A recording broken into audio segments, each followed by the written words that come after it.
एरंडेलाचा उपयोग कसा करावा?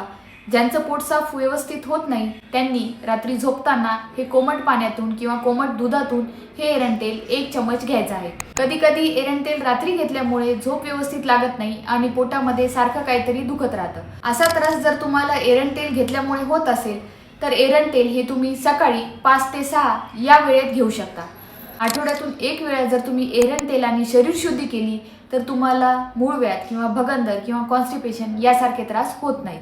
आयुर्वेद शास्त्रानुसार वसंत ऋतूमध्ये म्हणजेच मार्च एप्रिलमध्ये किंवा मग ऑक्टोबरमध्ये शरद ऋतूमध्ये एरंडेलाचं सेवन हे नक्की करायला सांगितलेलं आहे, कारण यामुळे आपल्या शरीरात जे जमा झालेले दोष आहेत ते पूर्ण बाहेर निघतात।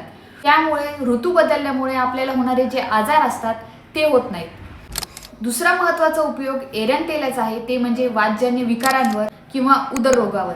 ज्यांना पण सांधीदुखी आहे, शरीरावर सूज आलेली असेल, ज्यांना सूज आलेली असेल, आमवात असेल किंवा शरीर ठणकत असेल, सांधे ठणकत असतील, अशा वेळेस तुम्ही एरंडेलाचा उपयोग करायचा आहे, कारण एरंडेल हे उत्तम वातशामक आहे। यासाठी तुम्ही बाह्य आणि अभ्यंतर हे दोन्ही प्रकारे एरंडेलाचा उपयोग करू शकता।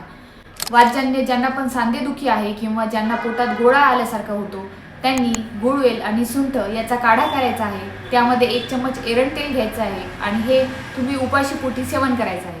मग दशमूळ क्वाथ या नावाने सुद्धा औषध भेटतं। हे औषध तुम्ही 10 ते 15 ml त्यामध्ये 1 चमच एरंडेल आणि थोडंसं पाणी मिसळून हे औषध सुद्धा तुम्ही घेऊ शकता।